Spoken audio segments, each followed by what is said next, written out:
ជាងឡានជាងមានជាងពេជ្រកែកងចំណែករូបបងជាជាងទូរស័ព្ទមួយថ្ងៃជួសជុលស្ទើរស្លាប់ញៀវប្រញាប់យកទូរស័ព្ទប្រើពីព្រឹកដល់ថ្ងៃរហូតដល់យប់ធ្វើមិនបានឈប់សេវាបំ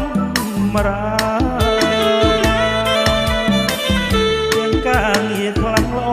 អញប្រសើរថ្ងៃខ្លាំងស្ទាំងស្ទើរបាយមិនឆ្ងាញ់ទេ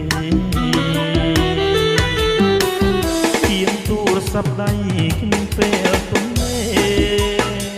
ខកខានស្នេហ៍លំហែកំសាន្តចង់ឲ្យស្រីធុញធ្លាប់ក្នុងប្រាណចង់ឲ្យកលយានរីករាយចិនដា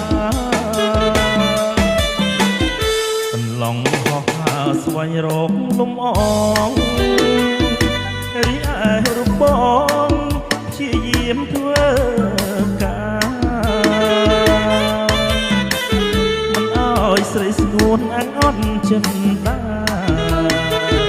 សូមអូនមេត្តាស្មងស្ម័គ្រ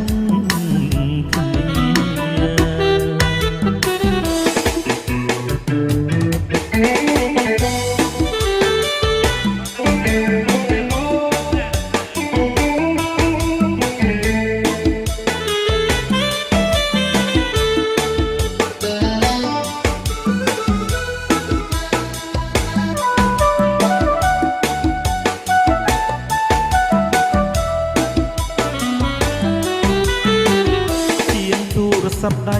គ្មានពេលទុំទេខកខានមានស្នេហ៍លំហែកំសាន្តចង់ឲ្យស្រីធុញធ្លាប់ក្នុងប្រាណចង់ឲ្យកលយានរីករាយចិនដាកន្លងហោះហើរស្វែងរកលំអងរីឯរូបបងព្យាយាមធ្វើការមិនឲ្យស្រីស្ងួនអាំងអន់ចិនដាសូមអូនមេត្តាស្មោះស្ម័គ្រ